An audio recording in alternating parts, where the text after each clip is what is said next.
Hello everyone. Today we are going to be looking at dimensions of a vector space. This is section 4-5 of the Layberg 5th edition. Remember one thing here is that in this section we are going to apply the theorems but not proving them. Okay. The other thing is from section 4.4 we learned was that if a vector space has a basis set containing n vectors, then it is isomorphic to Rn. That was the coordinate mapping theorem, guys. So it simply says I can have any vector space.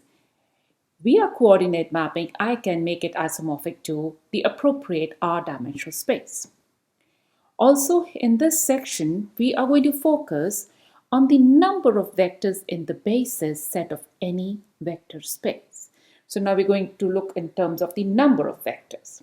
So let's go over some of the theories first, and then we will apply them. So the first theorem is, if a vector space has a basis set of n vectors, then any set in this vector space which contains more than n vectors must be linearly dependent. Okay, or in other form you can say that every linearly independent set in the vector space V has no more than n vectors.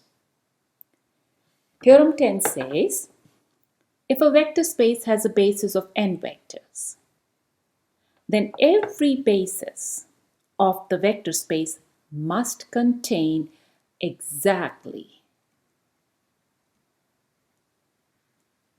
n vectors. Okay, now let's look at certain definitions.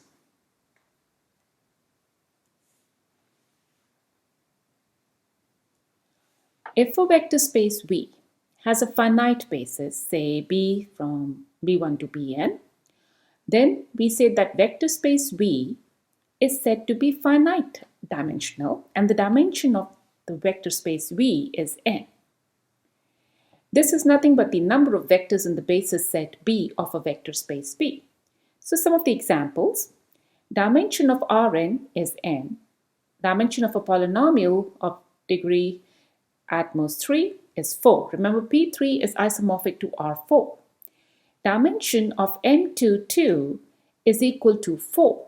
It is number of rows. This is the number of rows times the number of columns.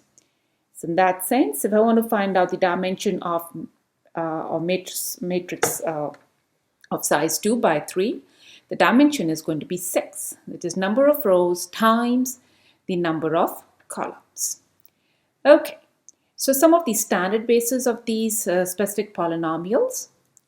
So if you have P3, a polynomial of all possible polynomials of at most degree 3, the standard basis is 1x, x squared, x3. So clearly dimension of P3 is going to be 4 because it is number of vectors in the basis set of B here is 4. Now let's look at M23. What is the standard basis of M23? Now standard basis here, according to the top, it is 6. It's E11, 12, 13, 21, 22, 23. Because it's the size of 2 by 3 matrix. So they're going to have 6 elements. And the way we write the standard basis is depending upon the subscript of the matrix inside the basis set B. So E11, that means 1 would be in the position of the first row, first column. The rest is 0. So if you have 1, 2, that means 1 would be the element in the first row, second column, rest else would be 0. So if I pick up 2, 1. 2, 1 means in the second row and the first column, you will have a 1 for the standard basis. Everything else is 0. And that's how we get a standard basis for a matrix space. Now, let's look at a dimension of a zero space. The dimension of a zero space is 0. It's a trivial vector space. And dimension, as I said, of a zero space is 0. Now, if a vector space is not spanned by a finite set, that means it is infinite dimensional, then the dimension is also infinite. For example, if I look at all possible polynomials, that space is infinite dimensional. Hence, the dimension of this space of all possible polynomials is infinite. How would the basis set look like? The basis set of this P would look like 1x, x squared, x cubed. Now, this is the standard basis, guys. Keep in mind. The standard basis. 1x, x squared, x cubed, da, da, da, da. Okay? Let's look at the set of all real valued functions defined on the real line by f plus gx, fx plus gx, alpha times fx equals alpha fx. Now, this is also infinite dimensional. Now, let's go ahead and do some examples of the theory we just have learned.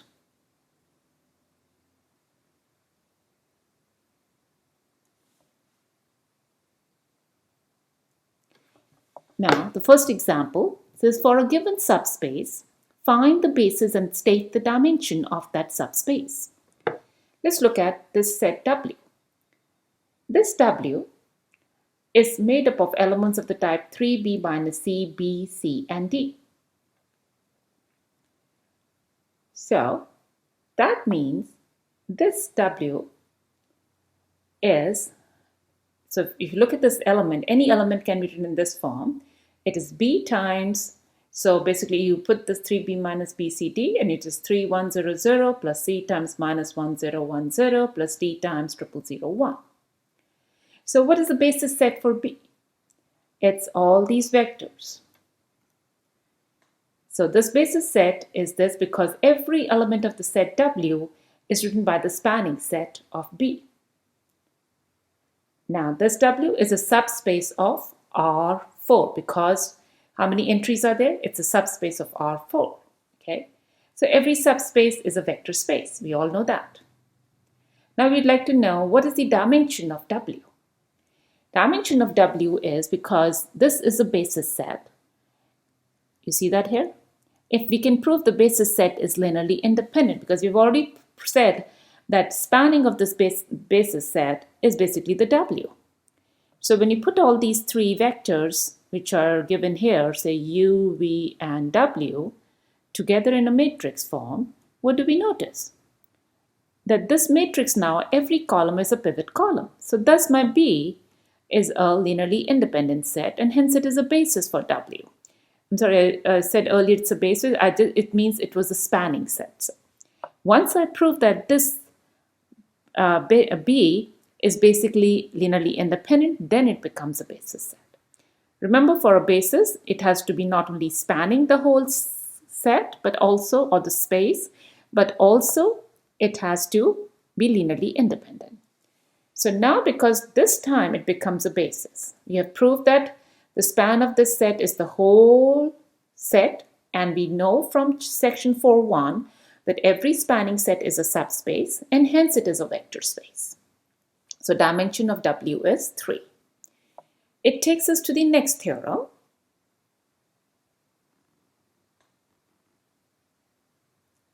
That if you have a subspace of V, the dimension of the subspace is always less than equal to the dimension of the vector space. If the vector space is finite dimensional, then every subspace is definitely going to be finite dimensional. And any linearly independent set in the subspace can be expanded if necessary to form a basis in H. Okay?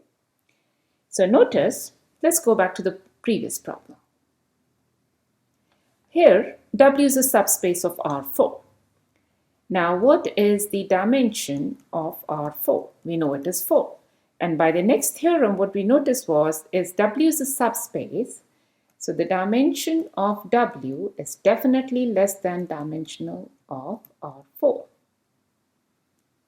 3 is less than R4. Okay.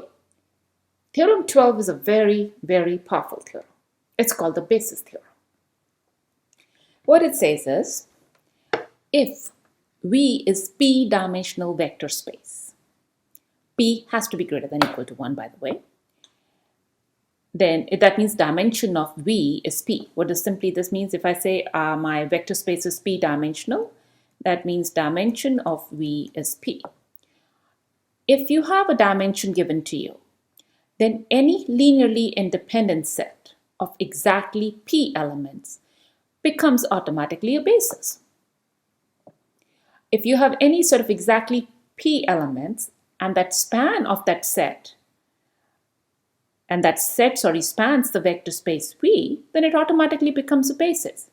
In other words, we do not have to prove that a set has to be linearly independent and it has to span. Either one of them is true and we know the dimension of the vector space. Then we're good to go. Okay, let's do a recalling of certain things we talked earlier about the null space and the column space. The dimension of the null space is number of free variables in the homogeneous equation Ax equal to 0. And the dimension of the column space is nothing but the number of the pivot columns of the matrix A. Okay, let's go ahead and do some examples. We're given V to be a polynomial of degree 2. It's all possible polynomials of degree 2. And we know P sub 2 is a vector space. Now, we also know from here, just certain things we have learned, P2 is isomorphic to R3. If it is isomorphic, that means whatever is happening in R3 is going to happen in P2. That tells us, because we know what is the dimension of R3, guys? 3. Because P2 is isomorphic, that automatically says that the dimension of P2 is also going to be 3. Very important, guys. Okay. Now the question here is S, the set S given by these 3 elements, 1 plus x, x plus x squared, 1 plus x squared, a basis for P2. Okay, so if it has to be a basis, and just what we said previously in the basis theorem, if I know the dimension, and if I can prove this S is either linearly independent, or if I can prove that S spans P2, because these are 3 elements, then automatically that will become a basis. So keep those things in mind, okay? Now, how do we prove that? Once again, we're going to go back to the coordinate mapping theorem in section 4.4 to make our life simple. Because every element of P2 can be written as an element of R3 because there's an isomorphism. Remember that. Okay, so if you are not remembering it, just go back and, revise your section 4.4, the coordinate mapping or the coordinate systems. Okay, let's look at this one. Elements of S can be written as coordinate vectors because P2 is isomorphic to R3. Now, these coordinate vectors are elements in R3. So what we do is each of the elements, now remember what was my S? S was given to be 1 plus x, x plus x squared, 1 plus x squared. So what you're going to do is 1 plus x can be written as 1, 1, 0. X plus x squared can be written as what? 0, 1, 1. And 1 plus x squared can be written as 1, 0, 1. Remember the convention I'm following is I'm writing every vector here as a vector in R3 because there's an isomorphism. So I will do all my work in R3 and get the results from there, and this automatically those results will also be true in P2. So in order to prove that the columns of this matrix, which are made by these 3 coordinate vectors, is linearly independent by basis theorem, we are good to go. Okay, so what we have to do is, this is a pivot column, we have to make these 2 to be pivot. We just apply the algorithm from section 1.2. And when we apply the algorithm, what happens? Each column is a pivot column. And hence the matrix is linearly independent. If it is linearly independent, that means the set is linearly independent. And by theorem 12 of chapter 4, that is the basis theorem, this S is the basis for P2. Remember, we can only use this conjunction if we know the dimension of P2. And we already talked about it a few minutes ago. because it is isomorphism, then dimension of P2 is the same as dimension of R3 as 3. And then we just had to prove that this set was either linearly independent or spanning the set. That is the P2. Okay, now let's look at number 7.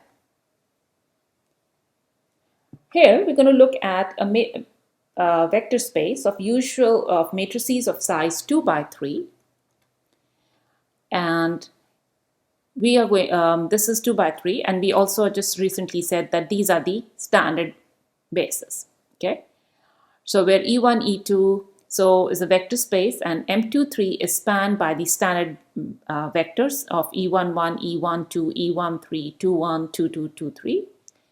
Now this, guys, is given on page 2 of this class notes. Now the standard basis for M23, we already know, is this. So what would be the dimension? It would be just these 6 elements. Now, we can extend this concept of the matrix spaces to any general m by n matrix.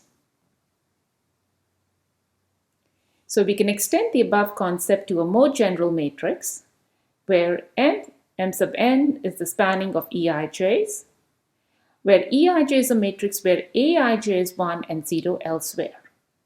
And the dimension of mn is m times n.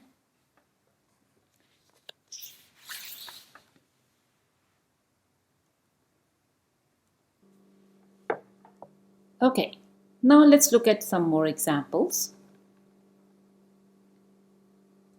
We would like to find the basis and state the dimension of the set A, B, C, D, where there are 2 different equations related to each other. So we have to find the basis and the dimension of the set. So you say, let the set W be made from A, B, C, D. So these are the elements. So there are 4 entries. So if I can write it as a spanning set of some vectors, it will work for us. So the first equation says 3a minus b equals 0. I can write this as b equals 3a. The second says 2c minus d equals 0, d to be 2c. So I can write this as a, 3a, c, 2c. So clearly, I can just do a little matrix work here. So 1, 3, 0, 0 plus c times 0, 0, 1, 2. So clearly, W, and suppose this set is U and this is V. So W is the span of U and V. And clearly, W is a subspace. And on top of that, it is a subspace of R4. Now, that means the dimension of W, from here we already know, is going to be less than equal to the dimension of R4, which is a 4. Now, if we can prove that the spanning set, this one, clearly U and V's are linearly independent, then automatically the set UV will become the basis. Okay. So, now clearly notice U and V are there is no dependence between U and V. So clearly the set U and V is linearly independent. Therefore, this set U and V, say B, is a basis for W. And how many elements are there? 2. So the dimension of this basis set B is, of W is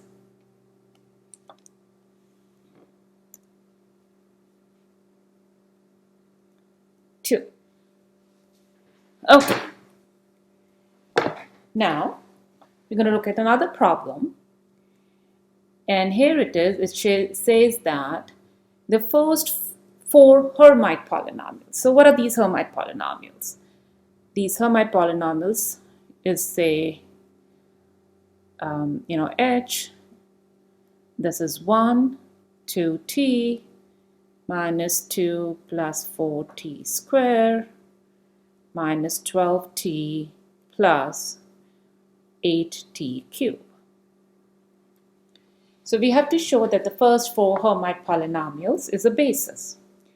Now first thing you need to recollect, P3 is isomorphic to R4.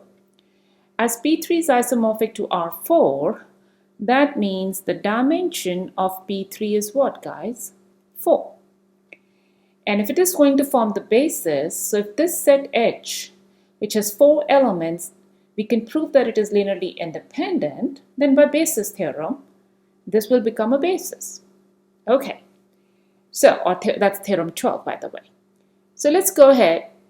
We know because P3 is isomorphic to R4, each of these vectors in H can be written as a coordinate vector. Okay, so let's write down all these vector forms of these elements in H and put them in a matrix. So the matrix is 1, 0, 0, 0, 0, 2, 0, 0, minus 2, 0, 4, 0, 0, minus 12, 0, 8. Clearly, each of these columns in this matrix is representing the appropriate coordinate vectors of the elements in H. Now, notice every column is a pivot column. So, clearly, every column is a pivot column. Therefore, this matrix is linearly independent. Do you see that here? Okay, so this matrix, okay, so we won't say that, let's be more precise. Therefore, the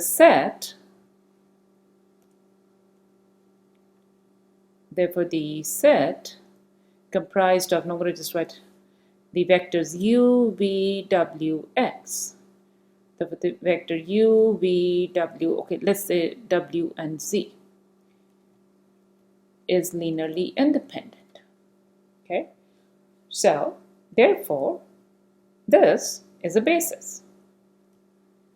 It's a basis because dimension of R4 is 4 and the sets as basis is for R4, sorry, and as P3 is isomorphic to R4, the set H is a basis for R4, P3.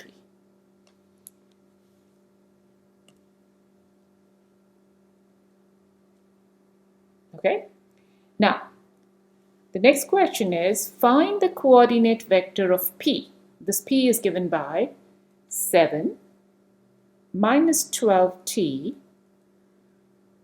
minus 8t square plus 12t cube. So we are asked to find the coordinate vector of this polynomial P relative to the basis, this H, we can say, because this is a basis, so I can say, hey, say this is B. It's a basis. Okay. Now, what is the meaning of finding a coordinate vector? It simply means, so here, let's say this is polynomial P1, polynomial P2, polynomial P3, polynomial P4. So to find the coordinate vector of P relative to the spaces set is basically finding the scalars by which each of this polynomial will be multiplied. So in other words, if I can find the coordinate vector of P relative to B, which is say alpha, beta, gamma, delta, where, how are they related? Where this P is alpha times P1 plus beta times P2 plus gamma times P3 plus delta times P4. Okay, that's what basically we have to do. Now, once again, I'm going to go back to what I know. Now, this one, that means I want to find alpha, beta, gamma here, or basically I'm looking at this. Now this is in forms of polynomials. I'm going to change it in the form of elements in R4. So because remember P3 is isomorphic to R4. The same thing, this vector equation in polynomials can be written as, what is the vector P in terms of R4? It is 7, 7 minus 12 minus 8, 12. It can be written as alpha times, now P1, now this is vector U, remember? That's equivalent to P1, 1, 0, 0, 0, plus beta times P2. This P2, the coordinate vector relative to P2 is the vector V here, which is 0, 2, 0, 0, plus gamma, which is minus 2, 0, 4, 0, plus delta, which is 0, minus 12, 0, 8. Okay? So basically, in order to find alpha, beta, gamma, and delta, it's basically applying our section 1.2, the algorithm, and we create an augment matrix and solve for alpha, beta, gamma, and delta. It's a practice for you guys, but I can tell you what this alpha, beta, gamma is. The values are, you basically solve this linear system here. It's 3, 3, minus 2, 3 by 2. Okay. Let's summarize what we have. This is the summary of section 4.5. If V is a vector space with dimension n, then any linearly independent set in V will contain at most n vectors, or any spanning set for V will contain at least n vectors. Any linearly independent set in V containing exactly n vectors will become a basis for V, or any spanning set for V containing exactly n vectors become a basis for V. If I have a linearly independent set and the elements, the number of elements are less than n, I can extend it to form a basis. And if you have a spanning set which has more than n vectors, you can reduce it to form a basis. So guys, I would like you to practice these following problems from the book. 1 to 4, 10, 11, 13, 14, 22, and 24. Thank you.